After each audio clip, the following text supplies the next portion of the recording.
Welcome to Mr. Giant Reacts Ting and Ting and Ting. I'm Mr. Giant. And the question is, what is it like to live in Bosnia? What is it like for expats in general to live in Bosnia? Let's go ahead and YouTube and simmer and see what the vibe is here.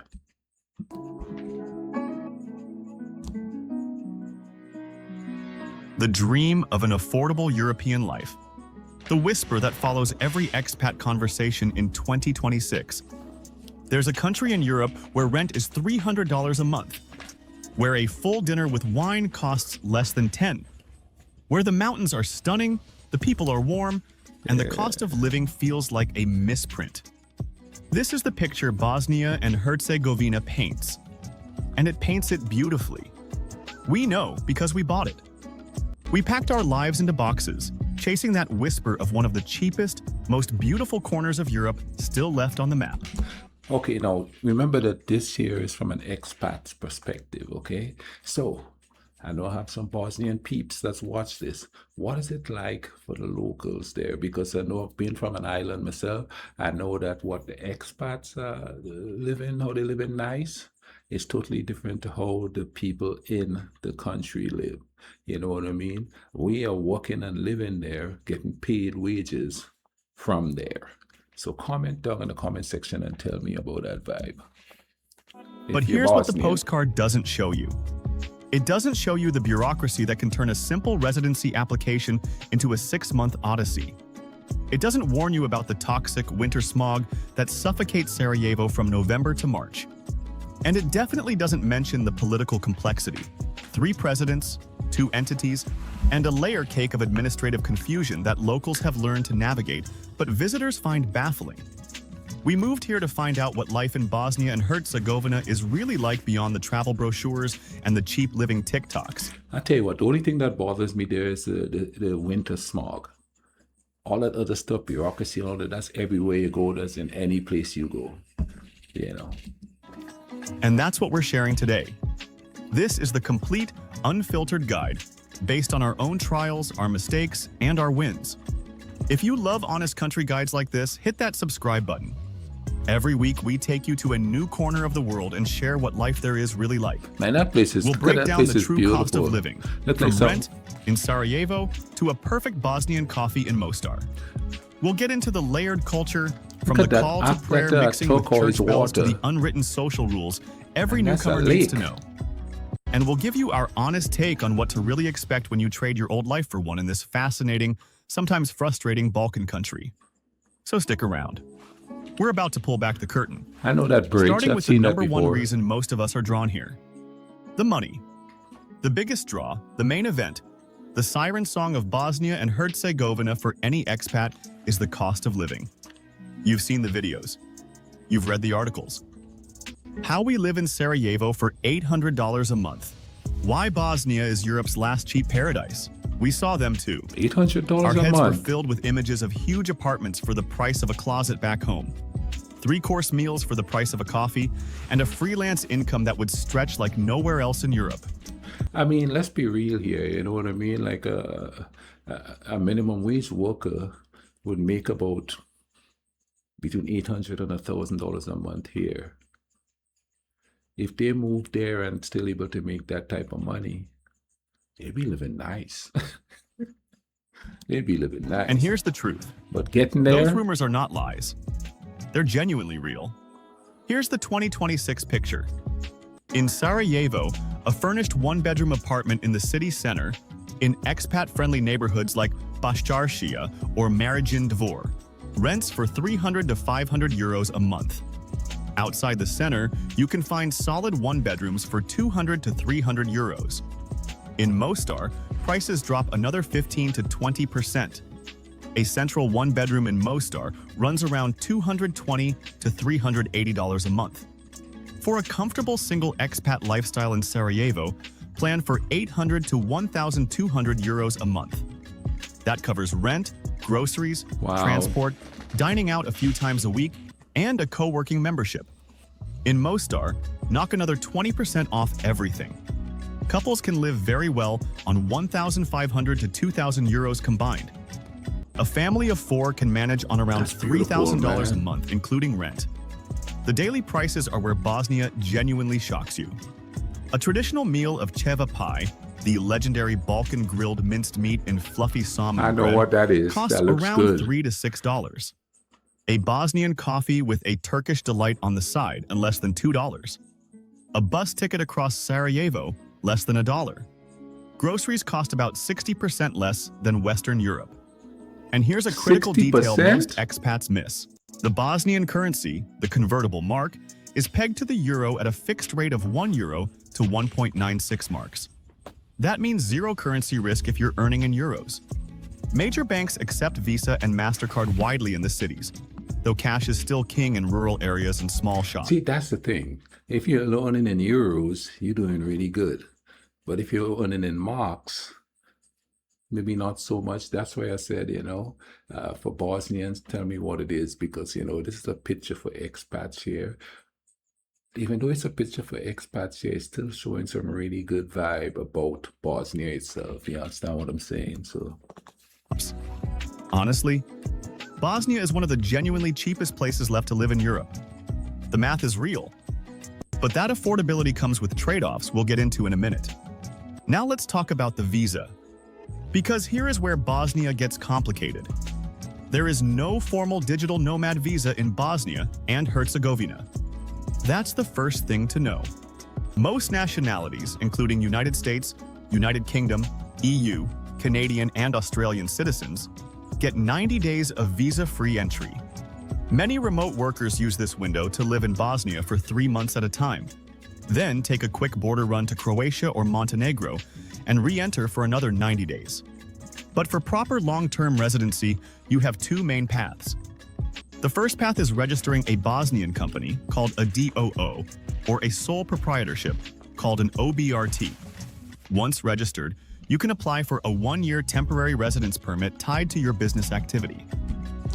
yeah, there's something similar to that in Grenada on my island. You know what I mean? If you start a business, you could get residency. Now, I don't know if it's like a 1-year thing or if you just get residency. I don't have to look into it because, I'm from there. But I think a lot of the countries in the Caribbean have that sort of stuff. If you come and you open a business, you get residency and thing. And the thing about the bureaucracy of immigration, that's everywhere, man. Things take time. You understand what I mean? I know some people who move to like Canada or even to the US, and it takes them over a year to get everything set up. It's just interviews back and forth. You know what I mean? And I saw another video where they were talking about, they don't have the technology to deal with it. That's not what it is. That process just takes time, period. You just have to have patience. You know what I'm saying? After 5 years Anywhere of you go. continuous legal residence, you can apply for permanent residency. The catch? The process is famously slow, bureaucratic, It's slow and can everywhere. take 3 to 6 months to complete. You'll That's need about the local time it legal takes help, everywhere. around 500 to 1,500 euros, to navigate the paperwork.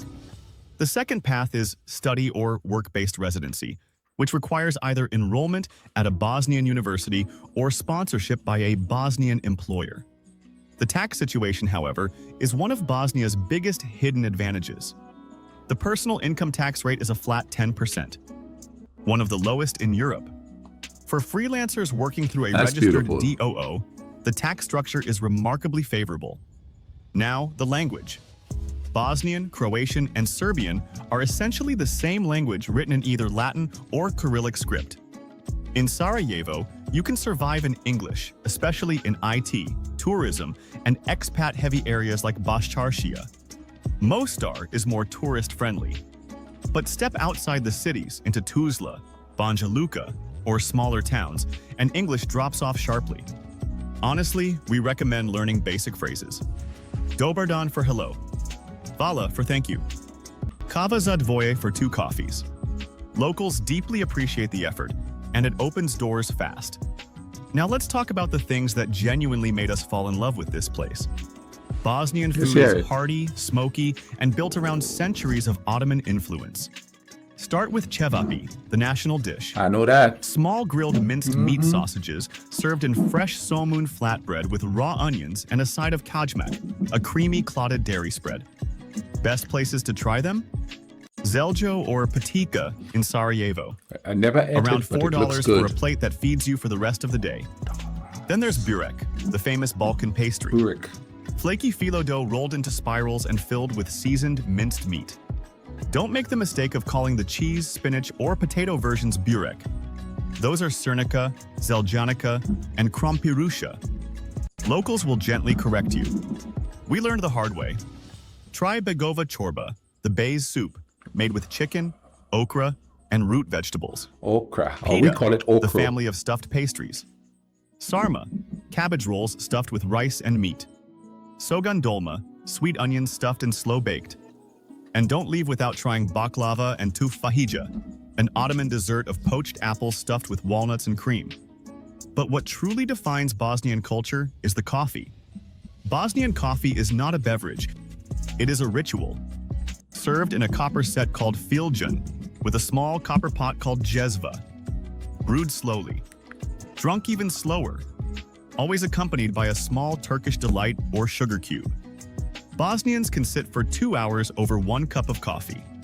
The phrase "Hajdem mona kafu," Yeah, I've let's go seen for this a coffee, place before. is the foundation of every relationship There's here. a technological reason for Culturally, that.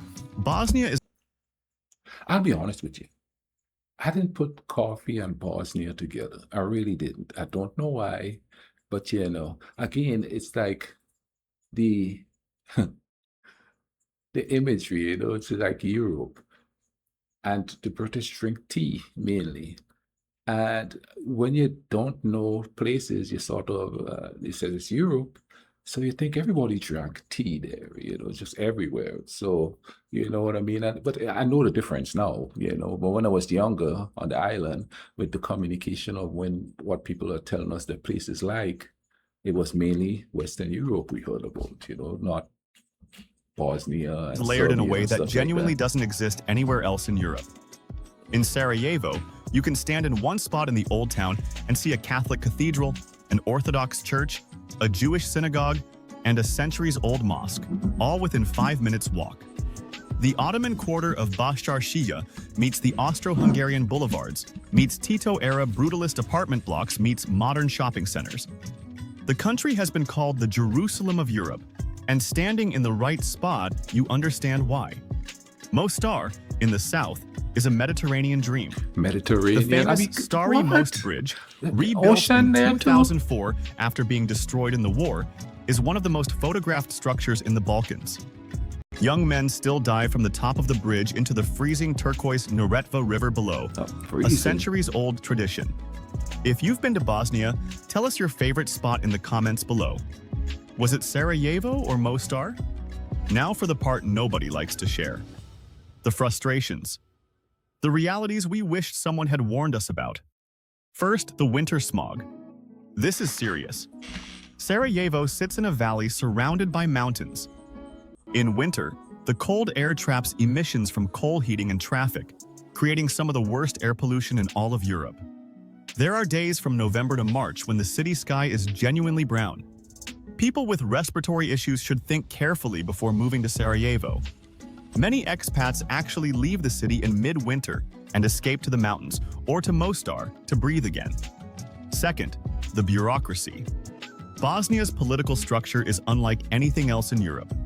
3 presidents, 2 entities, the Federation and Republika Srpska. Cantons within the Federation. A layered system that exists for important post-war reasons, but creates real friction for expats trying to register a business, open a bank account, or get a residence permit. Be prepared for paperwork. A lot of paperwork. And patience. Third, the war legacy.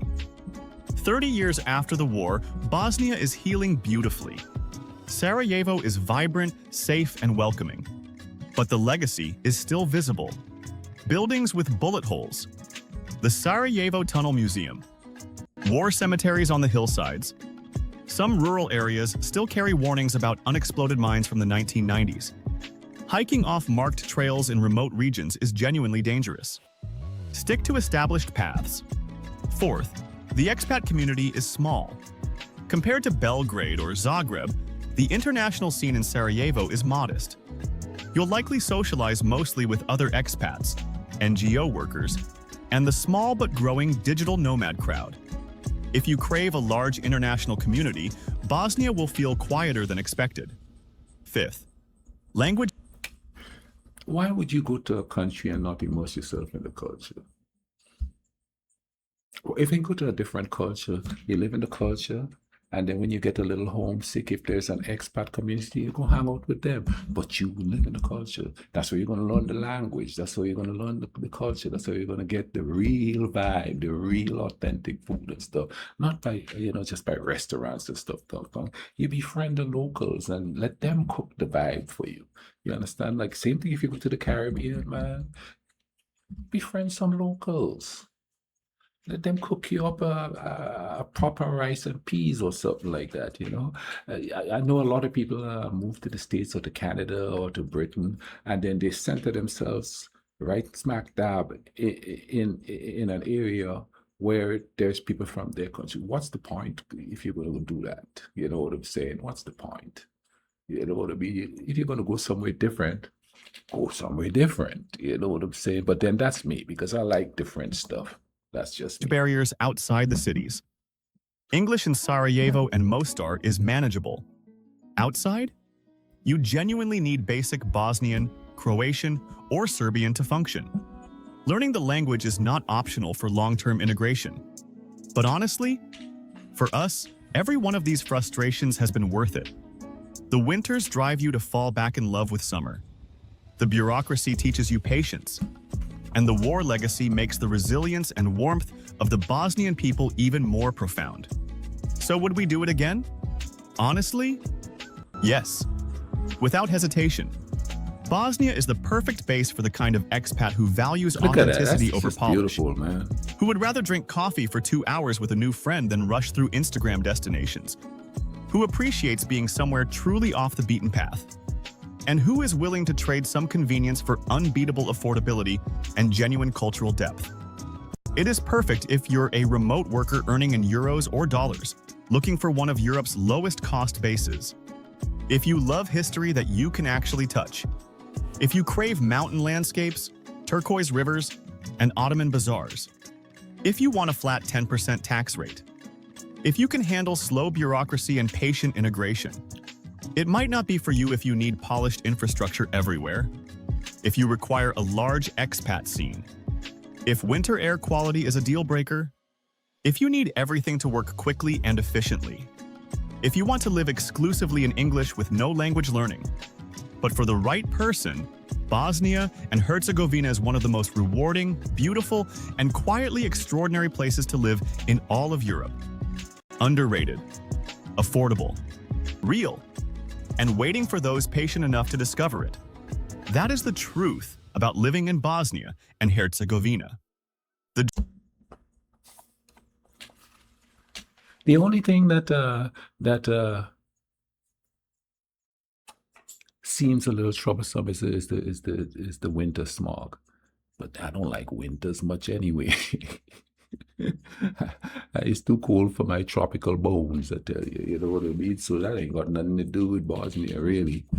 But yeah, like I said, man, if you're Bosnian, please hook me up in the comment section. Tell me what the vibe is. This is from an expat perspective who's making expat money. Yeah, you know what I mean? So it's like cheaper because, I mean, even like being from the islands, you know what I mean? If somebody could go to the islands and make